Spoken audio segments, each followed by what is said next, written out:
Hello दोस्तों, मैं Vivekananda NEET plus में आप लोगों का स्वागत करता हूं। तो बेसिकली आज बच्चों हम लोग किस टॉपिक पे बात करने वाले हैं। आज हम लोग एटॉमिक मॉडल के ऊपर बात करेंगे और समझेंगे एटॉमिक मॉडल के बारे में। आखिरकार एटॉमिक मॉडल हमको क्या बताता है। तो बेसिकली अगर हम एटॉमिक मॉडल की बात करें तो पहले दो एटॉमिक मॉडल हम लोग समझेंगे, एक थॉमसन का, दूसरा रदरफोर्ड का। तो थॉमसन ने क्या बताया, सबसे पहली बात तो ये समझते हैं। तो जो थॉमसन का एटॉमिक मॉडल है, इसको किस किस नाम से जाना जाता है। एक तो Thompson model of atom, plum pudding, resin pudding, या फिर इसी को वाटरमेलन मॉडल भी कहा जाता है। इसको देने वाले साइंटिस्ट थे जे थॉमसन। 1898 में, मतलब 1898 में इन्होंने दिया था। अब इन्होंने क्या क्या बताया था, सबसे पहले ये समझते हैं। पहले इन्होंने बोला कि जो ऐसा माना, मतलब कि जो एटम है वो स्फेरिकल शेप के होते हैं। उनका शेप कैसा होता है, स्फेरिकल होता है, गोलाकार ऐसा। इसके बाद उसका रेडियस इन्होंने बताया अप्रॉक्स 10⁻10 मीटर, मतलब लगभग बताया, एग्जैक्ट नहीं बताया कि इतना ही एग्जैक्ट होता है। लगभग जो एटम का रेडियस होता है 10⁻10 मीटर बताया इन्होंने। फिर इनके बाद क्या बताया, जरा ध्यान से समझना कि एटम में जो पॉजिटिव चार्ज होते हैं वो यूनिफॉर्म, मतलब एक जैसे हर जगह फैले होते हैं, इन्होंने ये बताया। अब उस पॉजिटिव चार्ज में इलेक्ट्रॉन जो होते हैं एम्बेडेड होते हैं, धसे होते हैं। यहाँ पे बोला गया in which the positive charge is uniformly distributed. इसका मतलब कि जो स्फेरिकल एटम बताया इन्होंने, उसमें जो पॉजिटिव चार्ज होता है पूरी तरीके से स्प्रेड होता है, यूनिफॉर्म में फैला होता है। उसमें इलेक्ट्रॉन जो होते हैं एम्बेडेड होते हैं, धसे होते हैं, इनका कहना था। फिर इसके बाद जो धसे होते हैं तो इलेक्ट्रॉन और जो पॉजिटिव चार्ज होता है उनके बीच में इलेक्ट्रोस्टैटिक फोर्स होता है। कौन सा फोर्स होता है, इलेक्ट्रोस्टैटिक फोर्स होता है, जिसके कारण वो स्टेबल होते हैं। इसके बाद थॉमसन मॉडल जो है ये विजुअलाइज करता है। कैसा विजुअलाइज करता है, जरा ध्यान से समझना कि जैसे हमारे पास मानो कि कोई यहाँ पे, इसको थोड़ा सा इधर वाला मैं इरेज कर रहा हूं क्योंकि इधर मैंने समझा दिया, एक बार स्क्रीनशॉट ले लो। चलो अब देखो जरा एक फिगर से समझाता हूं क्या विजुअलाइज करता है इनका मॉडल।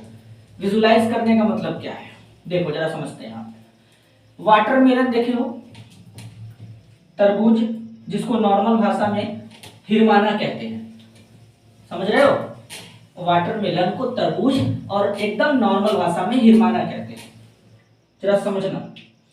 तो ये देखो, जैसे मान लो ये तरबूज है। अब इसका एक हिस्सा हम काट देते हैं अपन, तो काटने में कुछ इस तरीके से दिखेगा, ऐसे ही दिखता है। यहां पे ग्रीन बनाता हूं मैं, रुको, इसको ग्रीन कर देता हूं, ऐसे हरा हरा होता है इस पे लाइन तरबूज के ऊपर। और ये क्या होता है, लाल वाला भाग होता है। लाल वाला भाग तरबूज के अंदर होता है जो खाया जाता है, कुछ इस तरीके से। ये पूरा रेड होता है, पूरा लाल होता है। अब जरा ध्यान से समझो,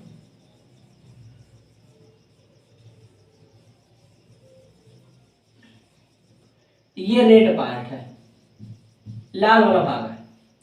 अब इस लाल वाले भाग को हम लोग खाते हैं, और इसमें काला काला बीज जो होता है, सीड्स होता है, ऐसे धसा होता है हिरमाना में, तरबूज में, ऐसे ऐसे धसा होता है, ऐसे ही होता है ना। ये बीज है, सीड्स है, क्लियर। देखो, तो इन्होंने क्या विजुलाइज किया कि जैसे हमारा हिरमाना यानी वाटरमेलन होता है, उसमें लाल वाले भाग में काले काले बीज धसे होते हैं, वैसे ही इन्होंने बोला कि जो एटम होता है वो स्फेरिकल शेप होता है, और स्फेरिकल शेप में जो पॉजिटिव चार्ज होते हैं वो इस तरीके से पूरी जगह फैले होते हैं, यूनिफॉर्म, मतलब बराबर हर एक जगह ऐसे ये फैले होते हैं पॉजिटिव चार्ज।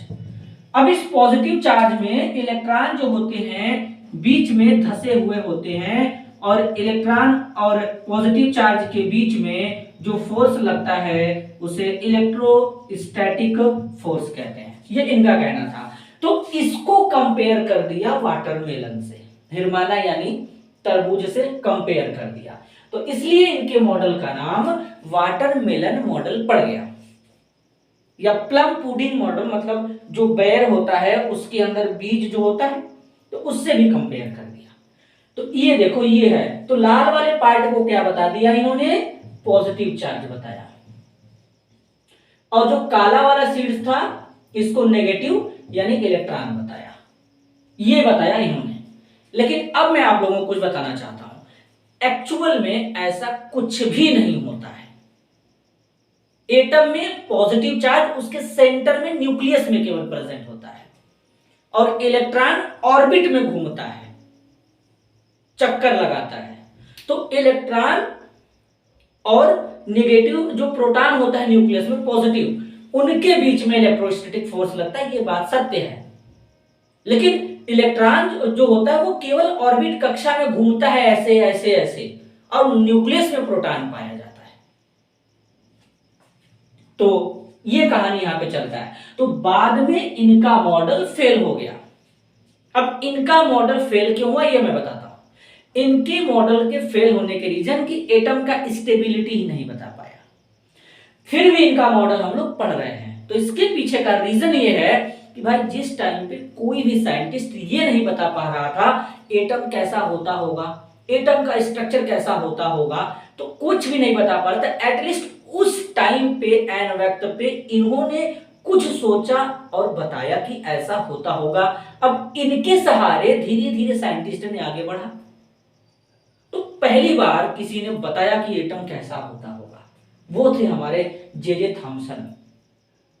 तो इसलिए अब तक इनका मॉडल हम लोग पढ़ते हैं, गलत होने के बावजूद भी। कि जिस टाइम पे किसी के दिमाग में कोई आइडिया नहीं था, एटलीस्ट इस प्राणी ने इतना तो बताया, कम से कम रास्ता तो दिखाया। तो रास्ता दिखाने वाले यही हैं, ये ध्यान देना अपने को। आगे चलते हैं। तो ये कहानी यहां पे चलता है। तो यही बोला गया है कि इस मॉडल को कंपेयर किया गया था वाटर मेलन से, जो पॉजिटिव चार्ज होते हैं विथ प्लम, या फिर जो सीड्स होते हैं काले काले वो धसे होते हैं पॉजिटिव चार्ज में। अब एक नोट बताता हूं, जरा ध्यान से सुनना। Important feature of this model is that the mass of the atom is assumed to be uniformly distributed over the atom. ये इसका फीचर्स है कि मतलब जो एटम का जो मास होता है वो पूरी तरीके से डिस्ट्रीब्यूट होता है हर एक जगह। और यहां पे देखो लिखा है यूनिफॉर्मली, मतलब बराबर हर एक जगह। तो ये इनका कहानी चलता है, तो इसको ध्यान देना है। तो यही हमारा जे थॉमसन का मॉडल था। थ्योरी है, इसमें ज्यादा कोई लफड़ा वगैरह नहीं है, तो इससे ज्यादा कुछ आने वाला नहीं है। तो आप लोग इसका स्क्रीनशॉट लीजिए, फिर मैं थोड़ा सा फिगर बना दूं रदरफोर्ड मॉडल का, उसको भी एक्सप्लेन कर लेते हैं।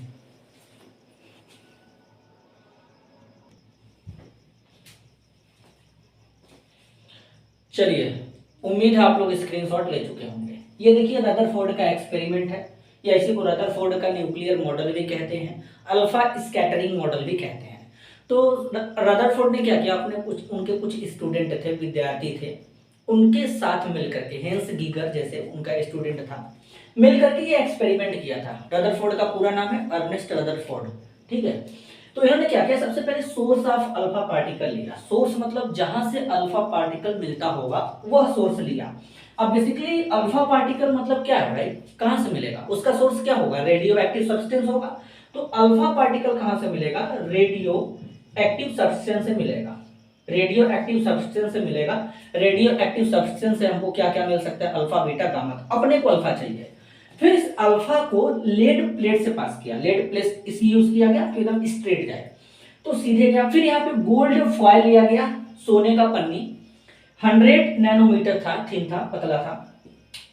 तो इसके बाद यहां पर ये एक लेयर लगाया गया, किसका है ये ZnS का बना है, जिंक सल्फाइड का।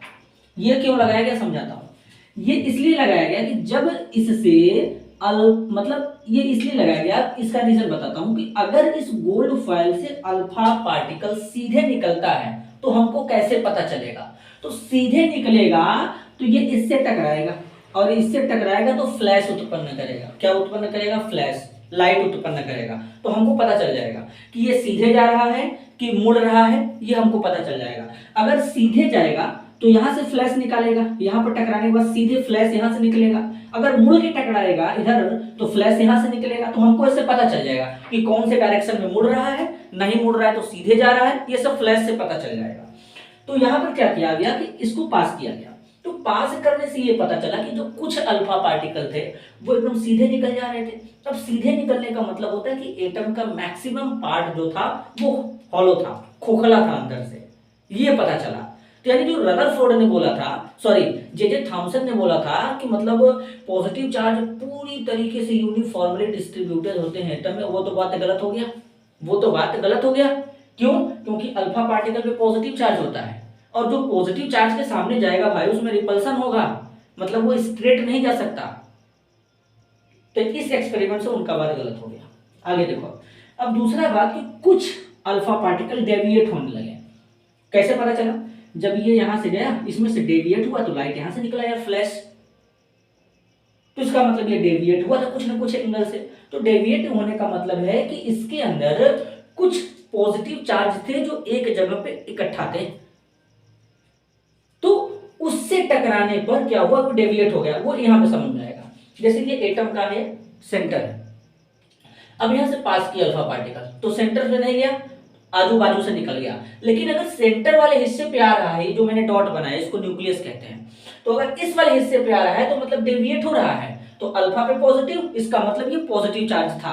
पॉजिटिव चार्ज था जो एक जगह इकट्ठा था, और वही उसको डेविएट कर दे रहा था, मुड़ा दे रहा था, घुमा दे रहा था।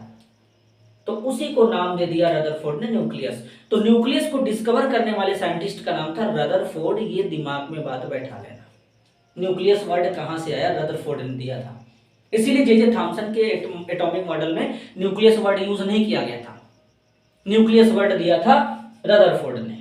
इसके बाद देखना, अब ये अल्फा पार्टिकल यहां से पास किया गया, इसके ऊपर था पॉजिटिव चार्ज भाई साहब। अब ये जैसे ही इस न्यूक्लियस से टकराया, टकराने के बाद देखो वापस उसी डायरेक्शन में आ गया। डायरेक्शन में आने का मतलब पॉजिटिव चार्ज के सामने, एकदम सामने पड़ गया।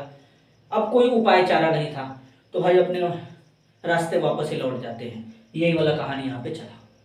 फिर यहाँ पे अगर देखोगे तो फिर डेविएट हो गया।